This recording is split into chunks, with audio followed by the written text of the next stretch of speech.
All right, so welcome everyone to our workshop tonight. This is kind of the kickoff for our transition week for Alpine School District's transition team. And my name's Maria Wiscombe. I am a parent consultant for the Utah Parent Center, but I work with families in Alpine School District. So it's kind of nice because I work closely with the transition team, with the special ed department in the district, but I am a support to parents. So if you have any questions about tonight's presentation or any questions in general about resources as you get ready to transition your young adult from school to adult life, the next step, please don't hesitate to reach out to me. My contact information is, it's not moving. Oh goodness. Okay, there it goes. Okay, so this is my contact information. And then also you should have received an email with the links to the PowerPoint as well as the transition resource list. And if not, at the end, we will post a link to a parent resource page that's available on the Special Education District Special Education website. And all of the information from the parent night tonight, including a recording of this workshop, will be on there. So here we go. And just real quick too, I have a daughter that attends school in Alpine School District, and we're actually at the phase of transitioning out of school into the next step. So this is her last year of post-high, and so we will be taking that plunge in the spring. So we're living it with you as I go through this information, it's what I need to know too. So topics that we're going to cover tonight in this workshop are talking about transition IEPs. We'll also talk about the key team members. We'll go over the importance of involving your young adult as part, or your teenager, depending on how old your kids are at this point, but involving them in the IEPs. Talk about student-led meetings, where we'll also go over the age of majority, and then also talk about graduation, aging out, the options that are available as your young adult gets ready to leave high school, and then what comes with becoming an adult. And like I mentioned, if you have any questions, put them in the chat box, and I've got Jake and Matt here helping me man the chat box and making sure that we answer all your questions. So the transition IEP, we're going to start with that. Why do we need a transition IEP? The goal is to help the student get ready for the next step in life. And so the transition IEP focuses on post-secondary goals as well as transition services that may be needed by the student. And the transition IEP helps funnel and helps that student get ready for the next step. We'll talk about different things that are covered in the transition IEP as we go through this workshop. In Utah, the law requires that transition planning starts around the age of 14. And so if your student is close to that age, you'll want to start having that conversation with your IEP team. It can start a little later and it can start a little sooner if it's appropriate for the student, but it does need to start around the age of 14. And the focus should always be on the young adult's vision of the future. So sometimes we feel like as parents, we might have the best focus for our young adult. You know, we might feel like we know what is best for them, but we really do need to focus on what their vision is. And there are tools to help our teens and young adults narrow their focus a little bit and be able to pinpoint some of their interests. And that's something that needs to be done throughout the transition phase. So from 14 through graduation or certificate of completion. I know as a young adult or in high school, I didn't know what I wanted to do after high school, actually. And even in college, I changed my focus a couple of times. So, you know, we know in our own experience that our focus will change often. But so we need to take that into consideration with our teens and young adults as we start planning and using that transition plan to focus on their future, is to realize that sometimes things just are going to change. Their interests are going to change. And we need to take that into consideration. Some of the instruction that can be used on focusing on the transition goals can be looking at related services. So like, you know, taking into consideration what is being provided in speech and in OT, adaptive PE. I've seen adaptive PE teachers take this very seriously and start looking at activities for their students who are in especially high school and the post-high programs in the district, and do a lot of very socially appropriate activities for young adults. So, you know, teach them how to use gym equipment. So if they were to go out to work out at a gym, they'd know what equipment to use, how to use it. They do team sports, they do biking and things like that. And so, you know, our related service providers are actually a big part of this too. And then looking at community experiences. So for students who may be in a life skills or small group class, you know, they may be doing, I mean, right now with the pandemic, things are a little more limited, but they may be doing field trips focused on different students' interests and giving students more exposure to different employment opportunities and things like that.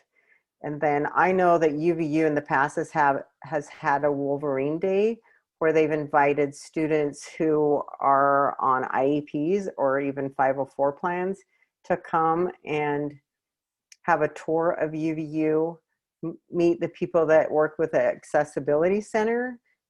And the Accessibility Center at UVU provides accommodations for students that are eligible for accommodations at the post-secondary level. But so things like that are super important for our young adults to be involved with. So and then one of the things that you may be familiar with on the IEP already are present levels of academic achievement and functional performance, or also known as the PLAF statements. But this is where what focuses on how the disability affects the student's involvement and access to the general curriculum. Sometimes it seems like it's a downer statement, but it's realistic as far as how that disability affects their access to their education. And then it should also list or be based on age-appropriate evaluations and including transition assessments. So transition assessments are often like interest surveys. So I don't know if you remember in junior high and high school doing interest surveys and trying to figure out, you know, a direction of what you want to do in your future as far as employment goes or education. But those assessments are provided to our students. And if it's an assessment that is provided to school-wide, then they don't need to have parent permission to do those assessments.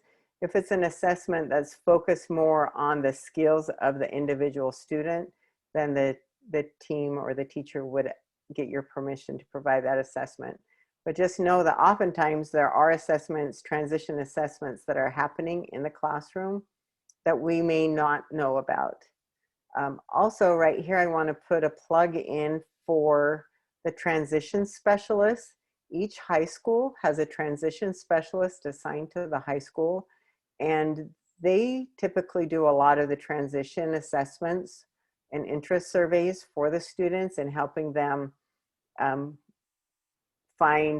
really discover, I guess, more of a discovery of what their interests are, what they may be good at, what they want to look at as far as, again, future employment or post-secondary education. And so your transition specialists at the high schools can be a huge asset.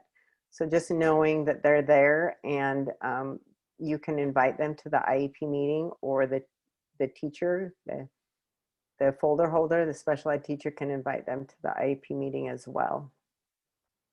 So next, one thing that's kind of hard to do is we want to think about the future, but not step back and make plans and steps to get there. And so this quote, I really like this quote, that the IEP team needs to take a longitudinal, I'm going to slaughter that word. I'll have to clip this out. Okay, the IEP team needs to take a longitudinal view of where the student would like to end up, and then build an IEP that will help them get there. So that's really the focus of the transition plan piece of the IEP, is building those steps to help them get to where they want to be. And I've heard people say that the transition plan really should, starting at age 14, drive the IEP. And I'm getting heads shaking yes, so that's good. Okay, transition goals can be focused on academics. Students that might be looking at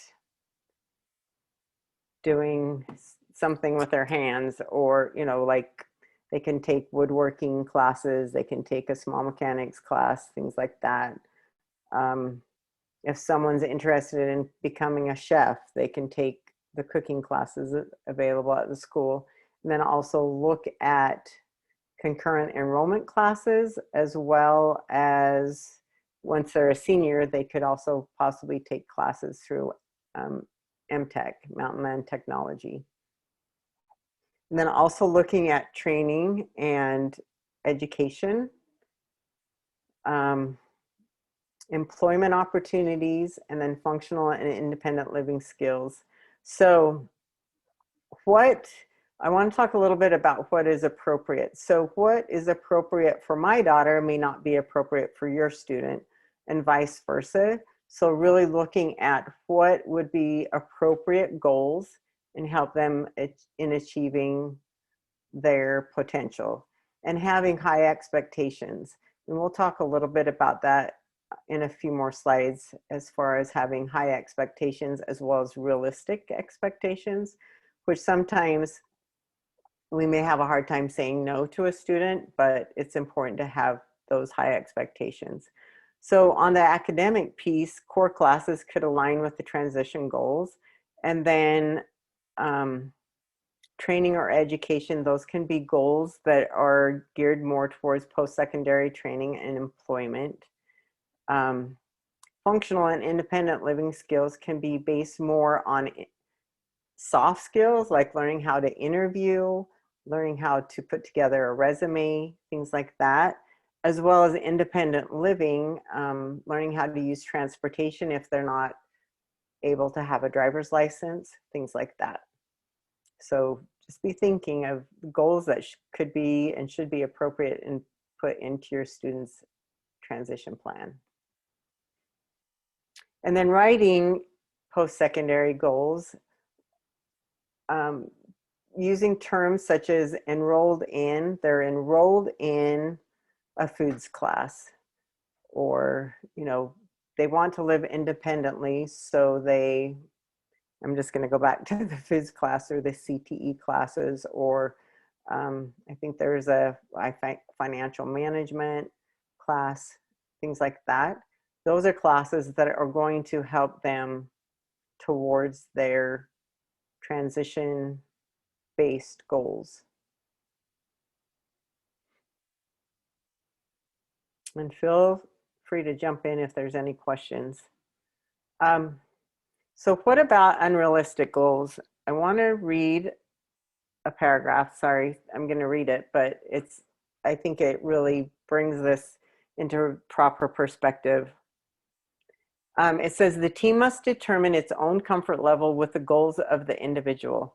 However, how the team feels about the goals and how the young adult feels may be two very different things. And I found that with my kids, my young adult kids. What I think they should be doing doesn't always match up with what they want to do. Supporting young adults to learn about and further explore their dreams for the future is a proactive solution to this situation. As a result of this exploration, a young adult may decide that his or her goal is not necessarily a good match. However, the exploration process can be a memorable learning experience, a valuable way of learning about oneself, and ultimately an important way of discovering other pathways to success. It is important to realize that failure is not necessarily something to be avoided.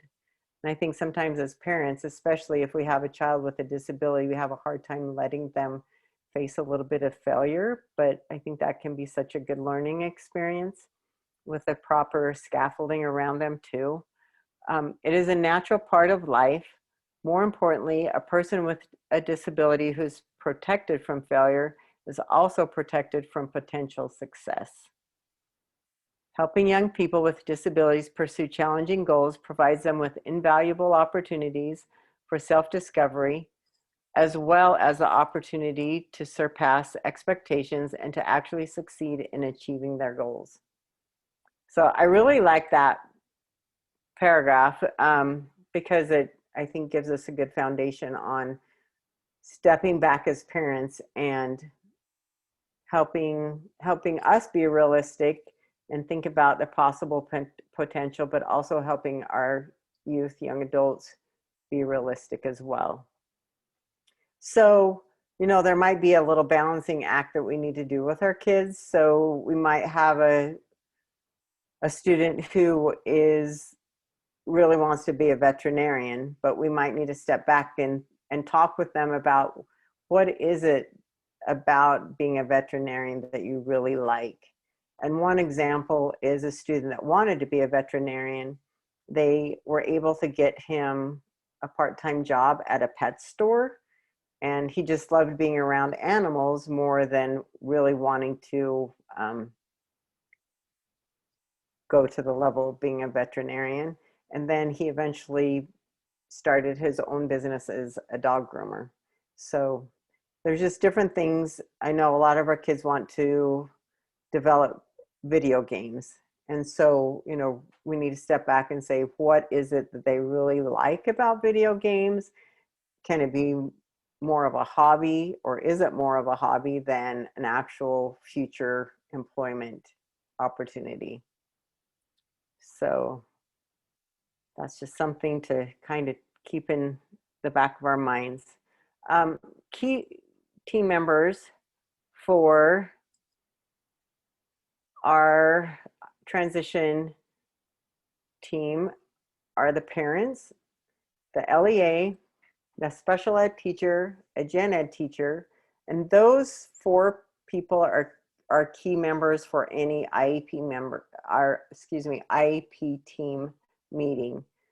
If one of those, the gen ed teacher, the special ed teacher, the parents, or the LEA are missing, it is no longer an IEP meeting. It becomes just a meeting. So know that you have the right as a parent to expect that all 4 key members are there at an IEP meeting. The LEA may delegate his responsibilities to a representative, but that representative acts as the LEA there at the meeting.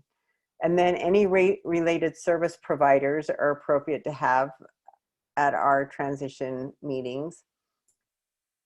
But you'll notice that the student is in the middle of the transition team, and they are a key member of the transition plan meetings. They need to be there to help drive the meeting.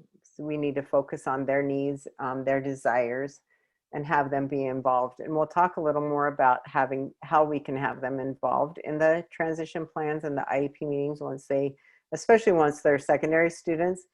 I've talked with and worked with parents who have students in elementary school, especially more like 5th and 6th grade, where they have involved their students in the IEP meeting, even if it's just for 5 minutes, coming in and introducing themselves and sharing with the team what they enjoy doing, what they feel like they succeed in, and where they feel like they struggle, and maybe even share some ideas of how they feel like the team could help them. That's just a little side note, but students can be involved at any level in their IEP teams. Another in the red, you'll notice it says other adult service providers. So sometimes when our students are in high school, they may be involved with vocational rehabilitation, which helps with employment training. And so you as parents can invite the service providers to the outside agencies to the IEP meeting, or the school can invite them. But if the school invites them, then you need to give them permission to invite them, because they're not a member of the school part of the team. They would be someone that you would bring to the table. And then what about the school counselor? So I've been in meetings where a lot of high school meetings and junior high meetings where the school counselors are there. And I feel like they have a lot to add to the discussion. They can definitely work with the schedule and help come up with ideas of classes that might best suit the needs of the student. They can be a great advocate for the student and getting them in the right classes. And so there are a lot of other things that the high school counselors bring to the table, but one of the main things is the schedule. And then a little side note too is sometimes parents will do their main communication through the school counselors about the IEP, but I've been in different trainings with the district, and they always recommend that parents go through the teacher and or the LEA with the main IEP questions. If there's concerns, things like that, you really need to go through the teachers and or the LEA and not the school counselor, because that's just not their role. They're an invited member to the team, but they are not actually a member of the IEP team, if that makes sense. So I'm going to pause here. Jake, Matt, are there any questions that I need to address? Yeah, I think this is a good one over here. This is from Sarah Merrill. She said, does it matter from the perspective of an employer or college working with someone with disabilities if the child receives a certificate at 18 versus a high school diploma at 22? What would your opinion be? Okay, so we'll talk about that. I've got that coming up in the slides. So we'll talk about that. And if, Sarah, if I don't answer your question completely, let me know. Any other questions? I think most of them have been answered. Hopefully we're answering your questions okay for those that have been using the chat function. Okay. Are there, and maybe review a couple of them just so that the people that will be watching this later can know. So you don't necessarily need to share the names, but. Awesome. Okay. So somebody asked about what types of accommodations can colleges do?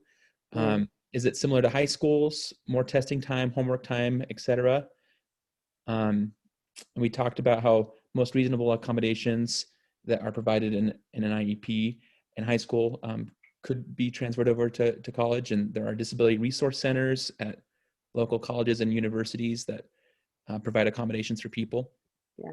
Something to remember on that though is that college has a certain rigor, and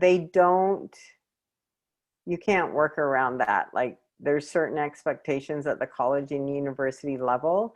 And so there may not be extended time on tests, or there's definitely not shortened assignments, things like that.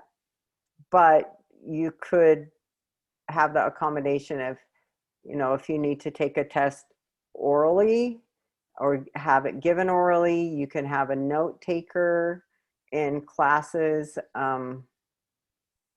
But yeah, there are a lot of accommodations that transfer over to the college level, but you just got to remember that college has its certain rigor that they can't change. If that makes sense. And Excuse me. one other question was, what is an LEA? Mm, And we just discussed a district representative, that usually a principal or vice principal. thanks. I think that's all of the questions. Maria, with Mhm. the accommodations in college, we should probably note that that's not just like provided like an IEP is. You actually have to seek out those accommodations at those disability resource centers. So make sure that you're actively seeking them out. Thanks, Jake. And also, you will find as a parent, they're not going to listen to you. So we'll talk a little bit about advocacy, but your young adult is the one that's going to need to approach the accessibility centers and talk with them. Now, if your student has a 504 plan or an IEP, you'll want to have them take that with them to the accessibility centers, because that's what's going to tell them that they have had accommodations. Also, too, if your student will be taking the ACT test, certain accommodations that they have in their 504 plan or IEP will also be able to be provided for the ACT. Not all, because again, the ACT has a certain level that they and standards that they have to go by. But I know oftentimes when the ACT is given, there's a certain room where students will go. Those students that have accommodations that are very similar to each other, they'll go in that room so that they can make sure that the accommodations are being provided to them. That is Another something to great keep in question mind. that came in. Is there somewhere that they can take an independent living class, such as paying your bills and shopping, cooking? Outside of the school? I Yeah, didn't see exactly what okay. they were thinking, but So there are resources. Ability First is a center. So there are centers for independent living, and all these resources are actually on the transition resource list that was sent out as one of the handouts for tonight. But there are centers for ability. Oh my goodness, centers for independent living throughout the state. Ability First is our areas, and they are in Provo, and they provide a lot of classes along those lines. But there are some classes and trainings that can be provided through the Department of Workforce Services as well. So there are programs out there that can provide those classes and those trainings for free. You know, working on soft skills like we talked about, interviewing and how to write a resume. Voc Rehab can help with that, as well as other programs through the Department of Workforce Services. So good question. All right, should we go on? Okay. So student-led meetings. I have been in some really cool IEP meetings. Like I said, I'm able to attend IEP meetings with parents as a support to them. And I've been in IEP meetings where on the secondary and post-secondary level, where the student is nonverbal, but the student and the teacher have prepared the agenda for the meeting, and they've used an iPad and put together a PowerPoint, and the student will advance the PowerPoint. I've been to one, especially, well, one at ATEC East, where they had the pictures of all the people that were going to be at the meeting. And so the student would point to the picture of who was supposed to talk next. So, you know, delegating and even asking questions from specific people at the meeting. My daughter is pretty much nonverbal, and she's done the same sort of thing. The teacher helped her put together a PowerPoint agenda, and she's progressed the slides throughout the meeting. I've been in other meetings where the students are very much involved, very verbal, and it's nice to see them so involved because they get an extra buy-in. So they feel like they're part of the decision-making process, and that not everybody at the table is making decisions for them, but they're able to put in their input and say yes or no, really. So I think it's just so important to have students be involved and even lead the meetings on whatever level.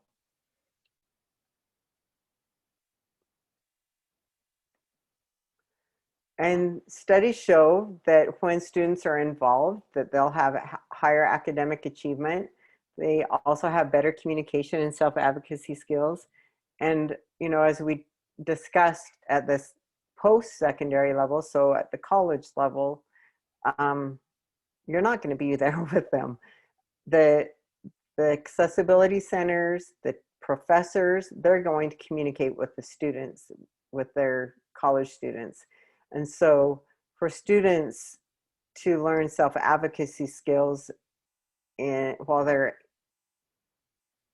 in the public school system is so important. I was going to say in the secondary level, but it's important for them to start learning self-advocacy skills in elementary, you know, let alone junior high and high school. But, you know, if they have accommodations and they're not being provided and they need, you know, to remind a teacher, because at the post-secondary level, most students have 8 teachers. And those teachers should have a copy of especially the accommodation piece of the IEPs. But, you know, most teachers have 30 students to a class, and times that by 4, you know, that's 120 students every day. And so it's hard for them to stay on top of the accommodations always. But if the students can learn how to advocate for themselves and make sure that, you know what, I remember I need to take this test in the library, or, you know, so that they can have that accommodation and do their best on their test. So self-advocacy skills is just such a huge part in getting our kids ready for transitioning out of high school. And then it also helps them be more motivated to achieve, because they have a buy-in and they feel like the team is really listening to what their concerns are and what their needs are. And the Utah Parent Center has some information on our website it's called Person-Centered Planning, which provides a ton of information on how to help our young adults advocate for themselves. Okay, this is a awesome little video on self-advocacy. Just take a good listen. I think he's in junior high when we did this video. Hi, my name is Christopher and I live in Taylorsville, Utah. I'm in 7th grade, but I do have some occasional problems at school. And I use self-advocacy to solve those problems. Self-advocacy is basically, if you have a problem, telling the person that you need to have fix it, not telling someone else to go tell who you need to have fix it what you need to tell them. So self-advocacy is kind of like being your own advocate, or, you know, you shouldn't be shy of a teacher or something. They can't hurt you or anything. Teacher's not going to laugh at you. You should just go tell them. And so self-advocacy means a lot to me, so I think everyone should use it. And with me, I'm really smart, but I'm not that smart in other areas, like writing, my handwriting. I have really bad handwriting. And when I was in 2nd grade through 5th grade, my eyes would hurt whenever I looked at a black and white paper, just the contrast would hurt my eyes. And I have problems making friends sometimes. And sometimes I do have to use self-advocacy, like when my eyes started hurting, when we first found out about the black and white paper thing, we didn't know what it was, and my eyes just started hurting, so I told my mom, and she took me to an eye doctor who figured out what the problem was and told my teacher that we could use blue and black paper, and that really helped a lot. Another example would be when I wrote, sometimes my hands would hurt. So we found that writing on a binder that was tilted like this, writing like this would help my hand to stop hurting. So we did that sometimes, but my teacher misunderstood when my mom told her that we could use that. She thought that I had to use it all the time whenever I wrote, but it was just supposed to be something to use when I needed it. And I thought that was really kind of annoying because I didn't really want to use it sometimes. So I told my teacher about it, and she didn't know that, so she just said, "Oh, okay," and she fixed it. And I think everyone should use self-advocacy. Adults use it. Everyone should use it. Like, if you have a problem in school, you shouldn't just go tell someone to tell the teacher. You should go straight up there and tell the teacher. Because if you have someone else tell the teacher, that'll take longer. I mean, do you want the problem solved now, or you want it solved in 2, 3, 4 days?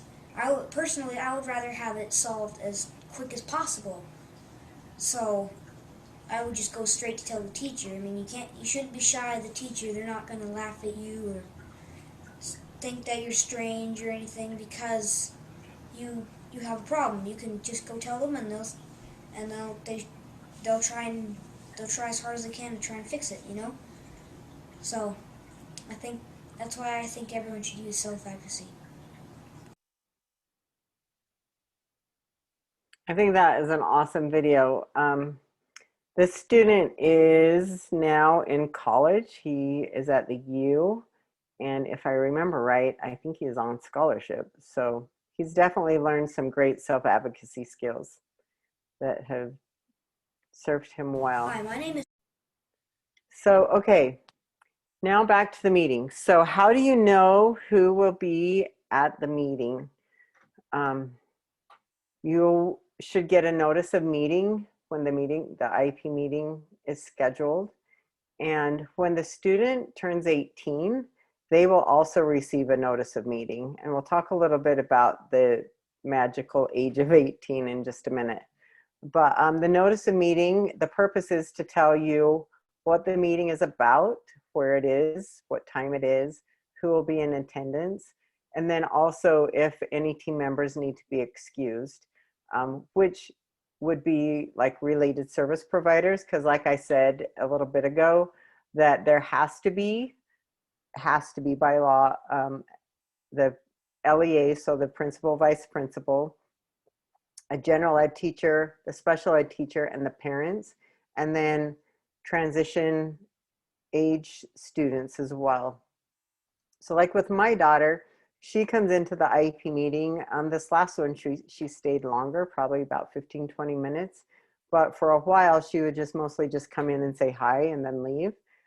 So whatever is appropriate for the student, and some students should be there the whole time and really running the meeting. But the notice of meeting also informs the parents and the student of their right to bring anyone that they would like to bring. So again, I often attend meetings with parents, and I always tell them to make sure they let the school know that I'm coming, because just out of courtesy, they should let them know that I'm coming. If you decide you want to bring your vocational rehabilitation counselor with you, you should let the team know. If your student has services through DSPD, Division of Services for People with Disabilities, and you want their support coordinator to come, you would want to let the team know. So, and then them doing the same thing, if they've invited the school psychologist or the transition specialist, they would let you know that they're coming. Okay, age of majority, the magical age of 18 can kind of be tricky for some of our kids. But your transition team has a checklist that they are supposed to go over pretty much every year once your student turns 14 about different transition topics. We'll just say that. So they may be talking about diplomas versus certificate of completions. They may be talk to you about guardianship or alternatives to guardianship. They may talk to you about Social Security, Medicaid, things like that, that are specific to the transition plan. One is the age of majority. So once a student turns 18, they become their own household in so many ways. So they've reached the age of majority. For federally and state funded programs, they now become their own household. And so their eligibility is based on their income and no longer the family's income.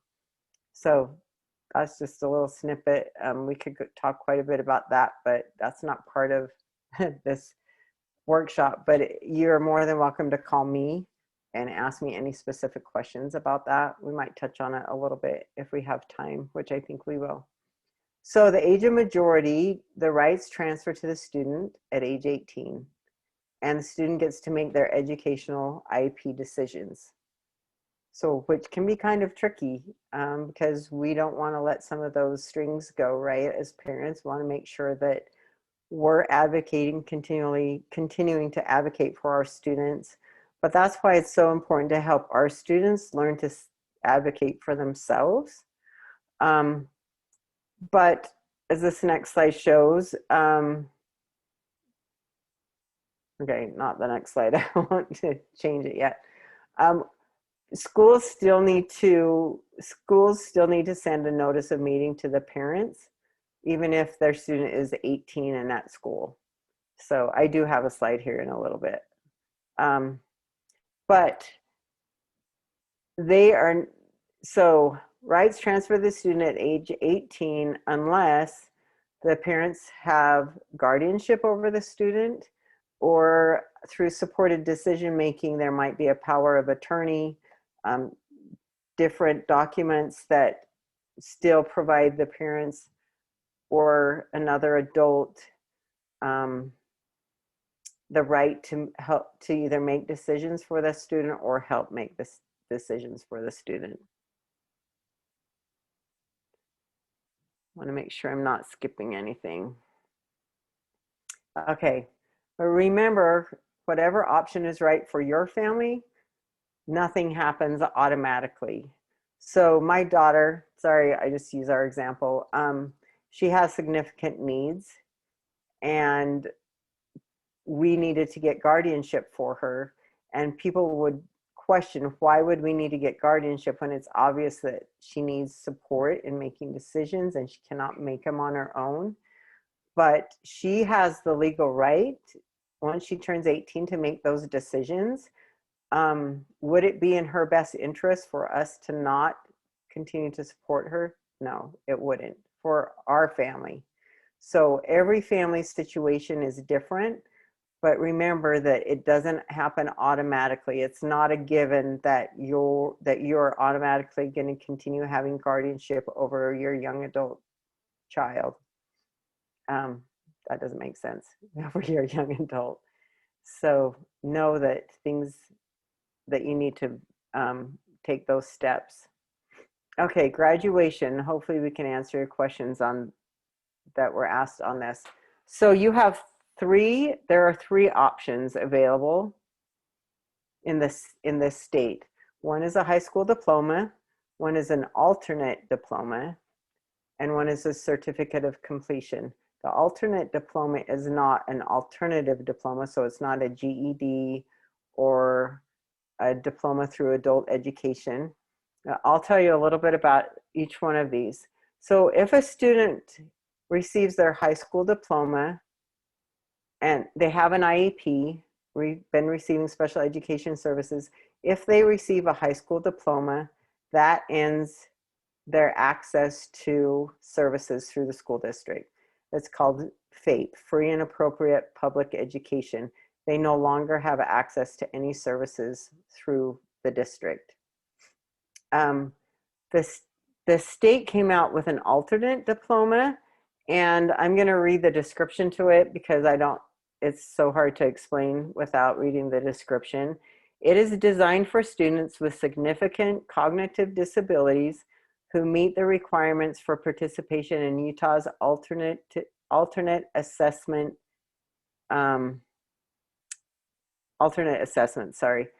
which is the same as dynamic learning maps.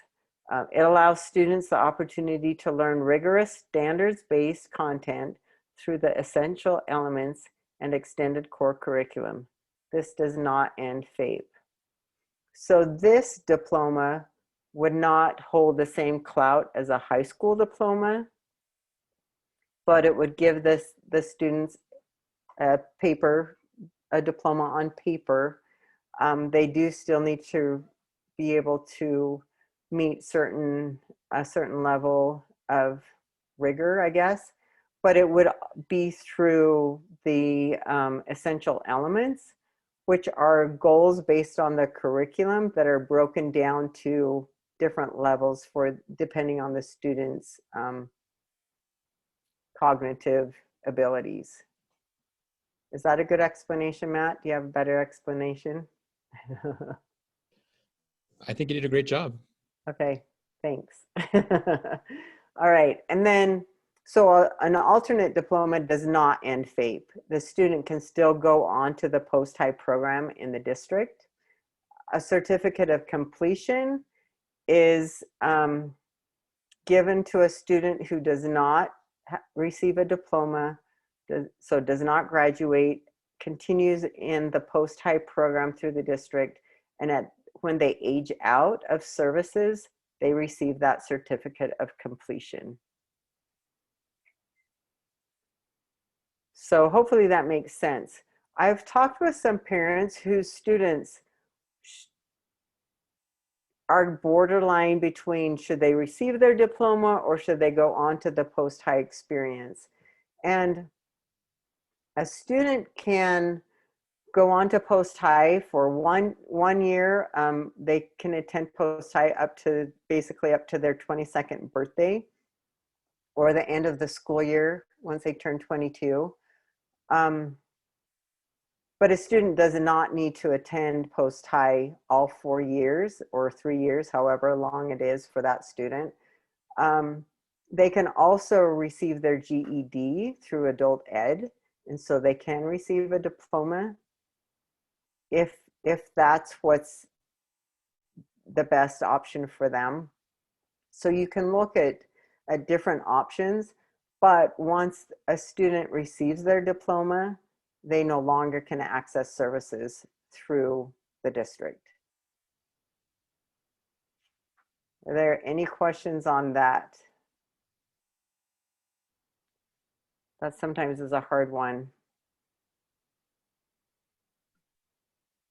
There is a question about if they attended post-high, can they still get a high school diploma? It would be more of a GED, I believe, or a diploma through adult education. They wouldn't, and I don't take my word on it. You will want to talk to your principal about this. They would be able to clarify for sure. As far as some students, I have seen twice in my, but I'm not familiar with every student in the district.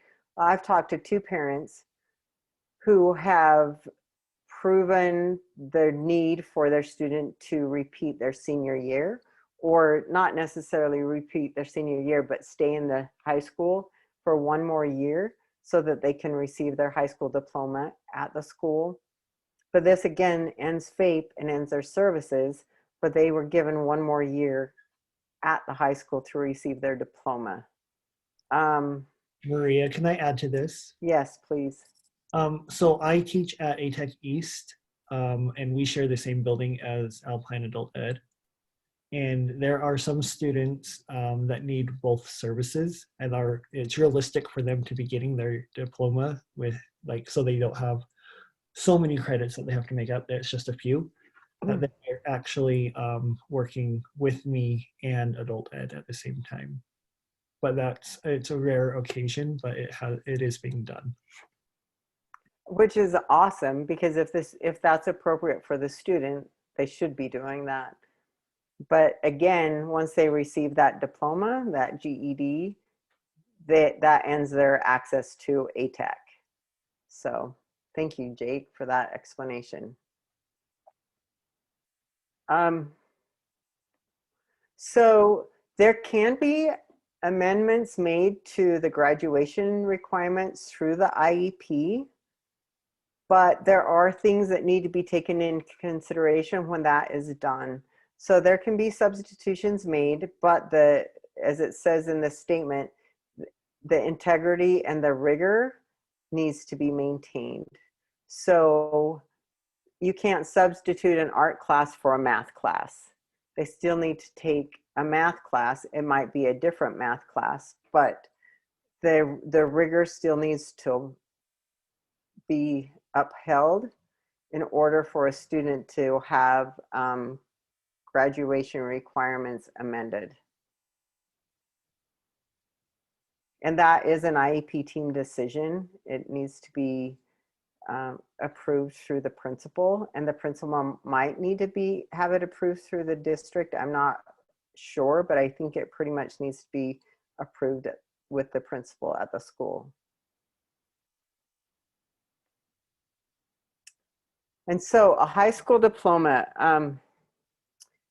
So like we've talked about, receiving a diploma ends access to special education services. It ends the access to free and appropriate public education. And graduation is a change of placement requiring prior written notice. So whenever there is a change of placement, you should receive a prior written notice. So if a student goes from resource into life skills, you would receive a prior written notice. Or if a student goes from life skills into resource, same thing. That's a change of placement. Their services are being provided in a different setting, as different place. So graduation is a change of placement because they are no longer qualified for special education services. And you'll notice at the bottom of the slides that there's reference to our transition handbook. That is found on the Utah Parent Center's website.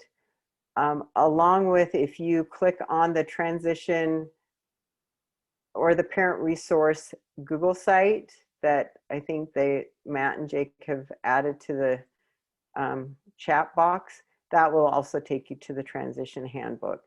And each of these slides are explained in more detail in our handbook. Okay, maximum age or aging out of services. So this happens when a student, like I said, turns 22 and at the end of that school year.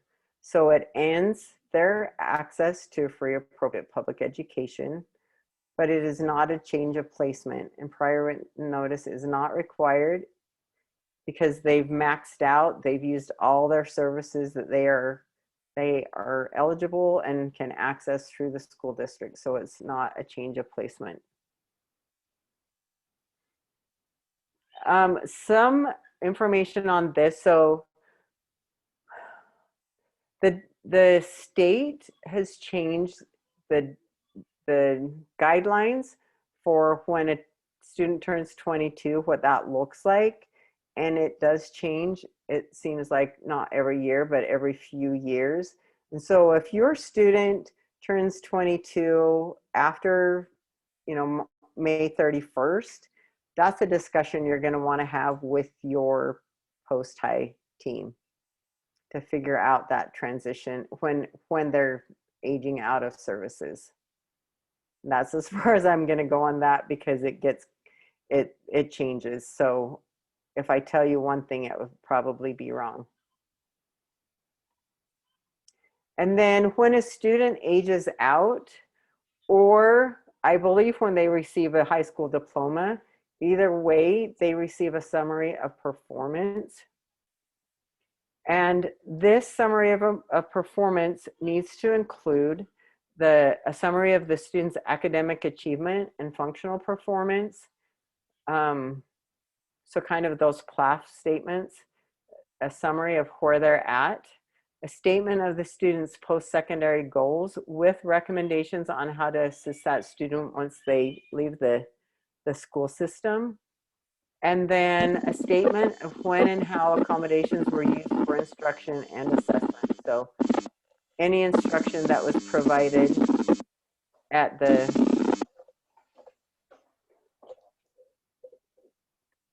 Will you grab those? I need to mute somebody. Okay, there we go.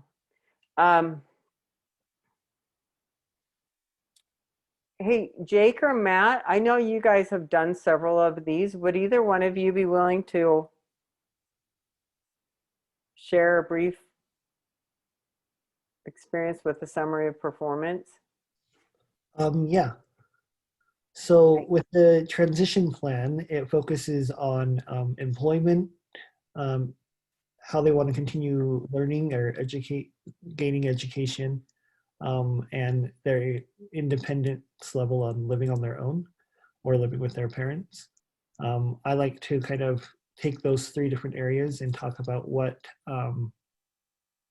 things would help them be the most successful in the world of work, in continuing their education, and being able to live as independently as possible as an adult member of the household, if they're staying with their parents or in an apartment with roommates or by themselves. So, Thank you. Yeah, just to add to it too, I like the part of the summary of performance where you can make recommendations. So whatever the next provider may be, if it's maybe a voc rehab counselor or otherwise, it gives you an opportunity to kind of share what you think would be the best next step for that individual and what you think would maybe help them. It's kind of similar to present level performance. You can more or less write where they're at currently and further recommendations to help them grow. I really like them. Awesome. That is great. Thank you very much. Whoops. There we go. So remember that the IEP does not follow the student into adult services. So the whole IEP doesn't automatically follow a student into college, to the accessibility center. It doesn't automatically enroll them in vocational rehabilitation or any other adult services. Now everything becomes an eligibility based service instead of being, the student needs to be eligible for an IEP, but once they're eligible for special education services, they are entitled to certain services programs through the district. But then once they leave the district, it's now, you have to apply for each program and see what services your young adult is eligible for. But remember, the accommodation piece of the IEP can help provide them future supports. Like we said, taking that information to the accessibility center at the college or university will help them know what accommodations they've had in the past and what accommodations may be helpful for them at the college level. And they may have a beefed up accommodation, specifically for certain things. And then also accommodations can help support them in an employment setting, in different day supports, things like that. So that information is helpful, but it doesn't automatically provide them services once they leave the school system. And then what is next? That is a good question, right? So, like I said in the beginning, there's a transition resource list that should have been sent out in the handouts. It's also on our parent resource transition site through the special education department's website. And those resources on that list are ones that you want to be aware of and looking at to see what your student qualifies for. So we've already kind of talked about this as far as adult services are eligibility based and not entitlement. And you will have to apply for services through, through the programs for each one, which kind of makes you miss your IEP team a little bit in that support. And like I said earlier, we have information on the Utah Parent Center's website on person-centered planning, and that teaches you how to develop a team to continue to support your young adult that have disabilities that need that extra community support, that need a team around them to provide that scaffolding to help them. So you may want to check that out. And then services are not coordinated under one house or one roof anymore, like school services. And just like this person-centered planning is a great way to help coordinate services and bring people together. Families may be required to access several programs and agencies to achieve their goals. So,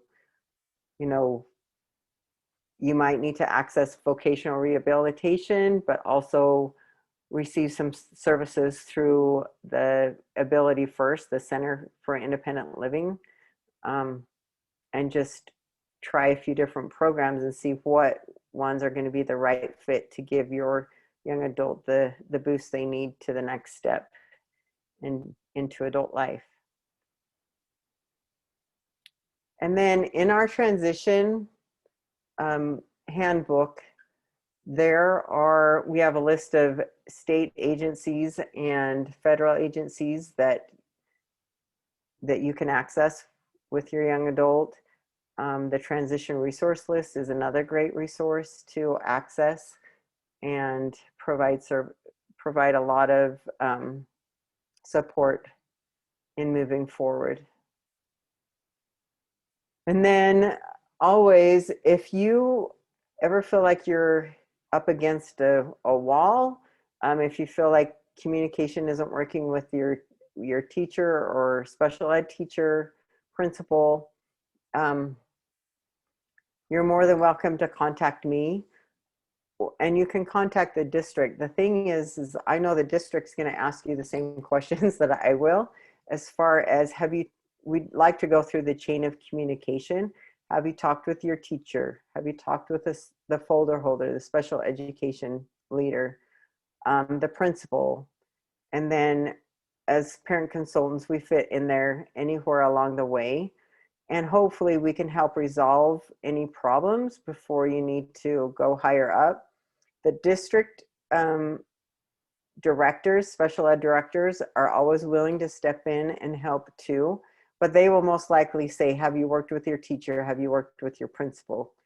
Because they will probably turn you back there before they step in, because there is a reason why, you don't just jump to the next level or jump 2 levels. You need to really work at the ground level moving up.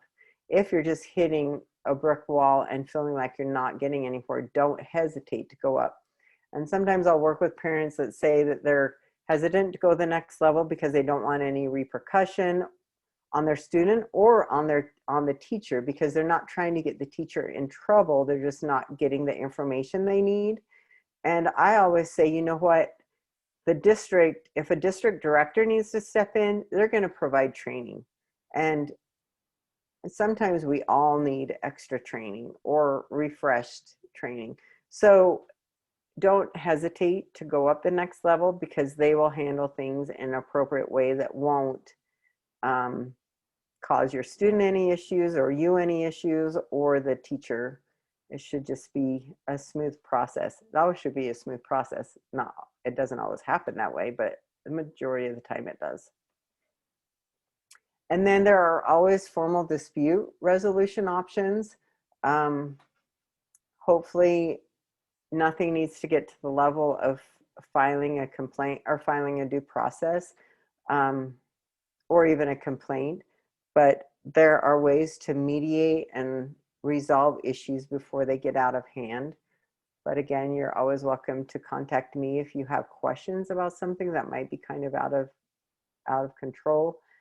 But if we go back to the chain of communication, going through that communication level should help alleviate most, if not all, struggles, conflicts. So, and then the best way to predict the future is to invent it. And that's true. And sometimes it's hard to figure out what to invent, but that's why we have a team. And that's why your student has a transition plan, so that you can work with the team and figure out what is going to be best for the student. And remember that your student is the middle of that team and the key player in the transition plan process. So we're just gonna wind up, but we've still got 20 minutes, and feel free to ask questions. I am gonna, when I stop sharing my screen, I'm gonna pull up a poll that I would love for you to fill out. We're funded by grants, and so the information that you put into the poll is super helpful for our grants. And so I would appreciate it if you each would fill that out. And then just to let you know that we are a nonprofit and we love volunteers, in-kind donations. We love families. So there you go. And I'm going to stop sharing my screen so I can see a few faces of people that have been involved. All right, I'm going to bring up this poll. And so if you would please fill it out, that would be great. And then also another plug for the transition week. It's going on this week. We've got another workshop on Thursday from vocational rehabilitation. They're going to do a little overview of their services and what they have available to families and how they work with young adults. And they serve people, individuals from 14 into adulthood. So if you have a young adult that has worked with voc rehab, they've got them a good job, and they've released them from their caseload, and then a few years down the road, your young adult needs, or your older young adult needs a new job, you can always access voc rehab again. So it's not a one-time deal and done, but they serve families throughout. So, any other questions? That looks like you guys have done an awesome job answering questions. Thank you. I think this is a really good question, and it would be great to hear your opinion. Should young adults with disabilities be transparent during the employment interview process? Oh, you know what? I was going to bring that up. Thank you.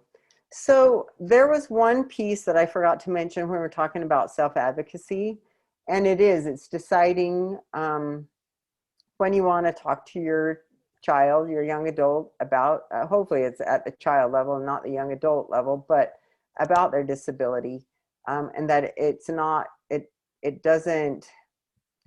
who they are, but they have a disability and it's something that they deal with.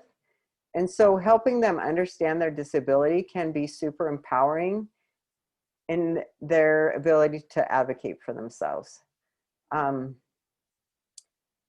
Whether you need to be transparent or not in an interview would probably kind of depend on whether or not you think their disability may affect their ability to perform their job tasks. I would think, that's my personal opinion. Sometimes it's helpful to disclose because then they may receive more supports and more scaffolding around them. But, you know, at the college level, if they don't know what their disability is and that they've had accommodations, they can't advocate. So, you know, if they're going to go to college and they need support accommodations through the accessibility centers, they really do need to know what their disability is and what their accommodations have been so they can advocate for what they need. Did that help?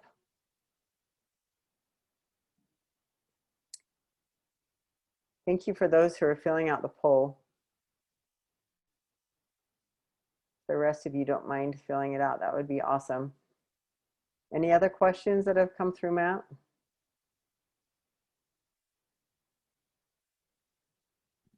Not seeing any others. But just to bring to your attention, one of the questions I think you meant on the second one, there's 2 strongly agrees. I think the second one should be a strongly disagree on the bottom. I don't know if you see that on the Oh, poll. on the poll?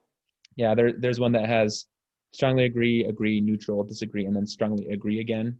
Oh, But that's funny. I think it was just. Oh, I see that. I'll let Yeah. them know. Thanks.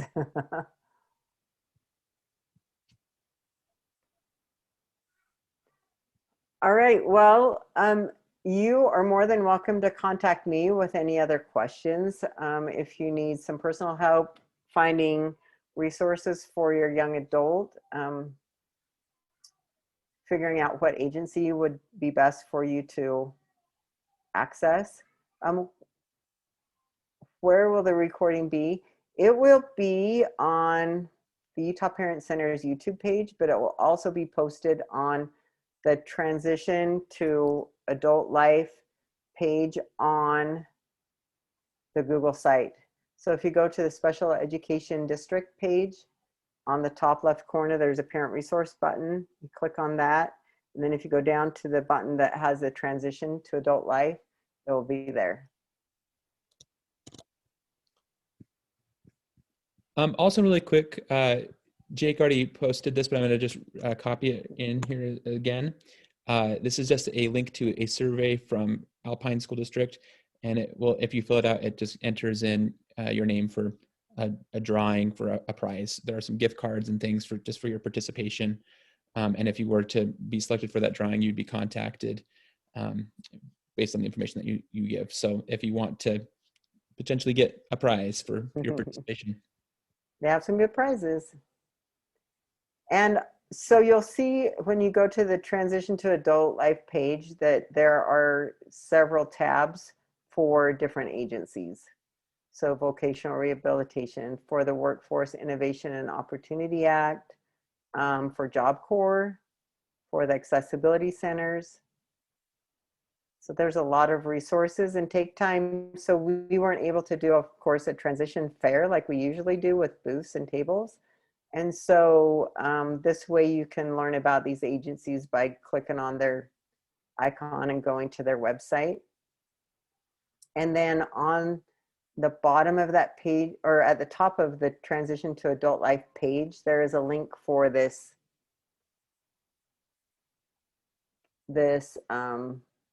form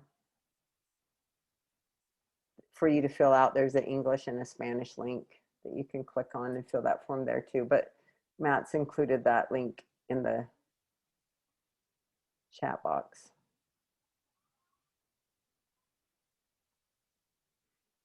All right, any other questions? I'm going to be brave, if I can figure out.